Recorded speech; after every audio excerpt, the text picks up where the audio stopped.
All right, guys, here we go.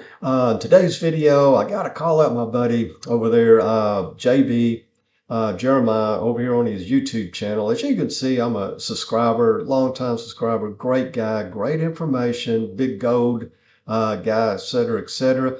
But the other day, he had this video and said a lot of, really harsh things about crypto.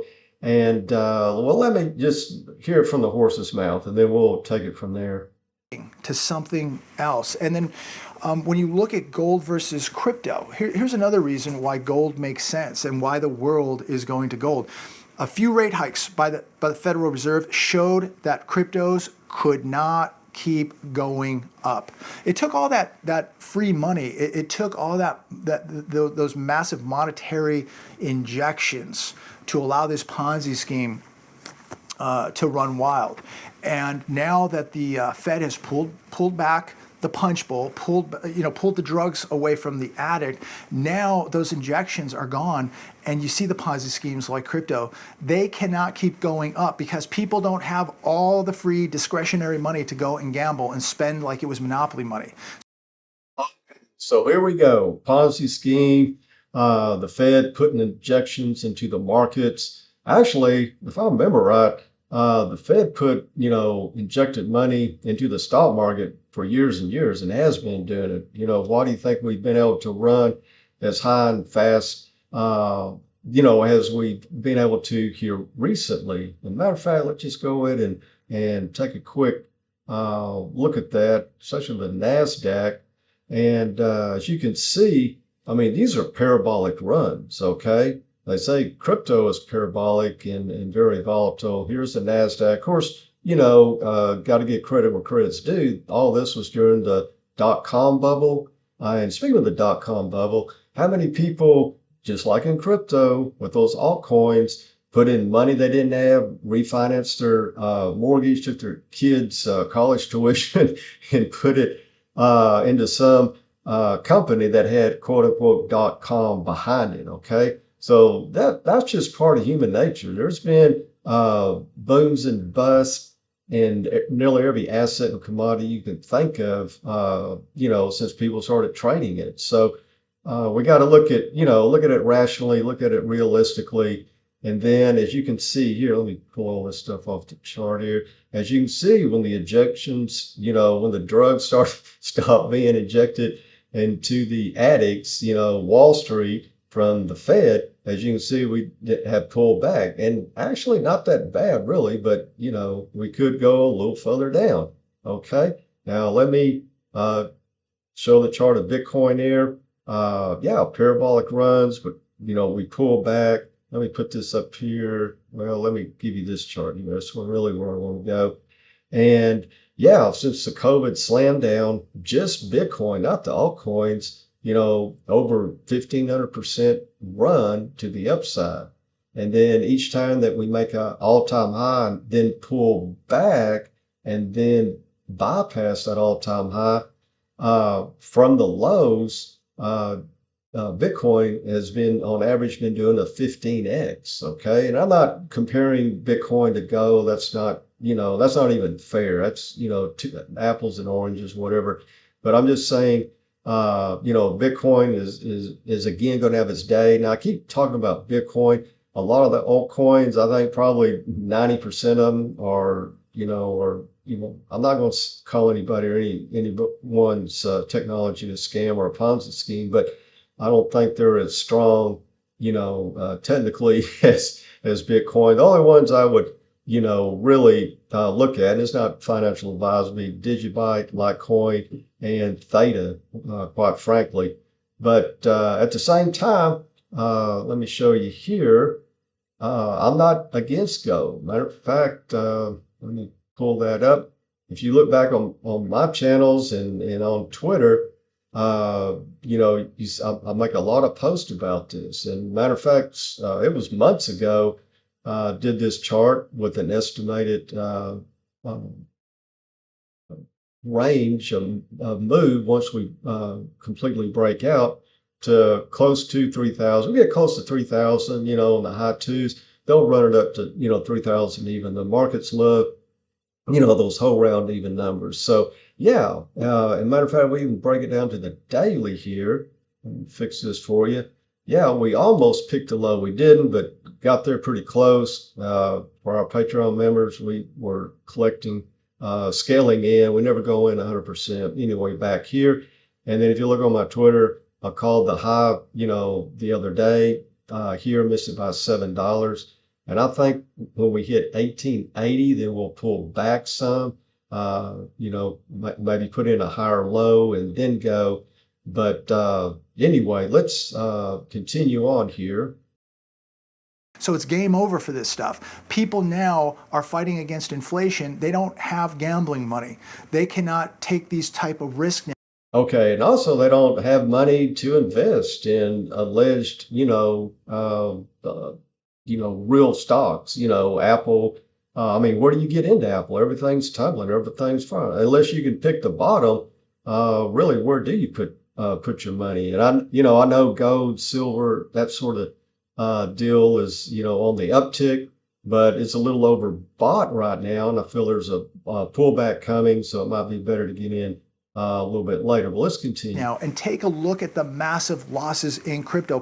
There's been massive losses in the housing market by bad investors. And then let JB keep been wiped out. And I say this time and time again. How many people took money out of their homes, borrowed against their homes, used their homes as an ATM to buy this stuff, and they've lost 50%, 80%, 100% of all of it, and it ain't coming back. Well, that goes back in history, as far back as you could look and track mankind because of fear and greed. Everybody's put all their money, on one asset, whether it be gold, some penny stock. And that's another thing for crypto. Penny stocks were the big rage, people getting in trying to make that fast money. So yeah, this has been going on forever.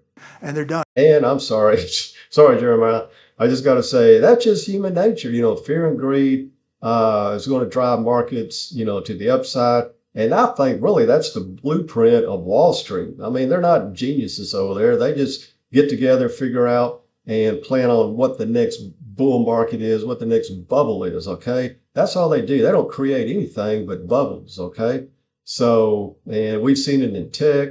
We've seen it, in different commodities. We've seen it well in stocks, and especially in home prices. So let Jeremiah continue. Now, if you were holding gold, you'd be able to access it very, very quickly. It's very, very liquid. And if you were buying 4 or 5 years ago, you did incredibly well. Okay, true. If you bought 4 or 5 years ago, you're looking good. However, it being very, very liquid, very, very easy to access, depending on how much you have. Okay, most people have very little to none. And even with what you have, now I'm kind of a silver bug myself. Don't have much gold at all. Just did that, way back when we thought the Y2K thing was going to happen. So I got a bunch of, gold back then.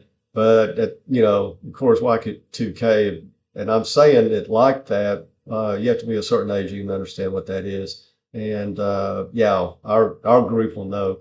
But anyway, it is not liquid. Man, you got to, take it to the post office and, put it on a two-wheeler, box it up real well, take it to the post office, insure it, send it, mail it. Of course, there's going to be insurance. You don't have to really, be that worried about it, but you always are because it's your money going through the mail system to hopefully get it to, a big, well, he talks about SD bullion. So I'll just use that as an example to get it back to SD bullion so they can buy it back from you. Okay. And then you got to, call up and make sure that, the check's getting wired. And then nowadays, if you're sending a lot back or if you have a lot in the vault, guess what? They have to come in and test that gold, make sure it's even real with all this the scams going on, people, buying and selling, fake gold, tungsten, whatever, and painting it gold or plating it with gold. So it's not really that liquid unless you're talking about paper, Jeremiah, then I can help you out on that. If you're buying and selling futures, But anyway, that's another story. Okay, let's continue. And if you bought last year or the year before, you're going to do incredibly well because I think gold is going to break past $2,000 Now that, I've already showed you a chart on that. I agree with you on that. Okay, fist bump, Jeremiah. this year, in my opinion. That's a forecast. I don't have a crystal ball. I'm not making a prediction, but that's a forecast. I believe we do break past 2,000, and I think it can go much, much higher. Take a look at what happened to cryptos. If you can look at something backed by nothing that really has no value, Okay, well, first of all, backed by nothing. Okay, what are, a lot of the stocks out there backed by? Only thing you have is hopefully, the stock is only really as good as the person managing and running the company. Yeah, you do have, maybe physical widgets or whatever, not the, because I don't want to call out any, company and say, hey, your CEO is a scam or whatever. Just say it's a widget company. That company's only good, and you know that yourself. But if you work in corporate America, your office, your department, and your whole company is only as good as the person or persons leading that company. And yeah, you could sell. It goes bankrupt. You can, I guess, sell all the assets and divide that among the stockholders. So it kind of goes both ways there. And true, back in 2017. First quarter 2017, when I entered crypto, only thing we had was a white paper, basically the outline of, the technology and stuff, and a wing and a prayer, okay? But now we have actually real world uses for it, okay? And like XLM, look up, or Theta or DigiBuy or Litecoin and see all the different partnerships and connections that they have in not just a fantasy world or not just a white paper, but in real world use. Okay. is not a safe haven asset. As times Well, it's safe if you pull your crypto off the exchanges. Okay. Let me just say that. Okay. So you'll always have them. And two caveats to that. Keep, if it's, if you don't have your keys, then, you don't own your crypto, so to speak. And then secondly, you need to do your research like with anything else, even gold, and buy from the right people, regarding gold and crypto, and get her off the exchanges. And more importantly, when I say buy from the right people, I mean buy from the groups, the technology that has a real world, use, number one. Number two, you got to look at the team, behind it, and how good, what type of track records they had leading up to this point. get worse, as economies get worse, as economies across the globe collapse, as global debt continues to skyrocket, as inflation continues to skyrocket, as we have global uncertainty, what do you think is going to happen to gold? You think it's going to go down, or do you think it's going to go up? If something backed by nothing, like a crypto, can go to $70,000, what do you think gold and silver can do in the real world? Well, in the real world, let's go back, again to the charts here. Like I said, every time, let me pull it up here for you. Each time, Bitcoin, just for example, others have done, a lot better. But anyway, after it's made a new high and pulled back, made that low, and then taken out that high from the low that it previously made, it's done a 15x. Okay. And that's, you can't argue with that. And then also the world has always gone from, like a physical coin, trading shells, beads, pelts, whatever, in gold and silver, of course, to folding money. Okay. And then writing checks, and then basically using plastic, which is, electronic, you might as well say. So that's the progression we're making. We're not going to be going around, with gold. And if we are, hey, we got a lot other, things to worry about than the monetary system at that point. I don't think we're going to be going around with gold, shaving, a few pieces off, a few grams or whatever to, pay for something. And like I said, if we are, then, we got a lot more to worry about than, how we're going to pay our bills or what have you. And then also regarding gold, personally, I like to know how much gold, how many tons, honestly, from the U.S. government they're holding. I mean, how much gold, physical gold, there's estimated amounts, stuff like that. Well, we really don't know, but we do know definitely there's only going to be 21 million Bitcoin ever mined. And leading up to the day, a lot of those, who knows how many, are no longer in existence.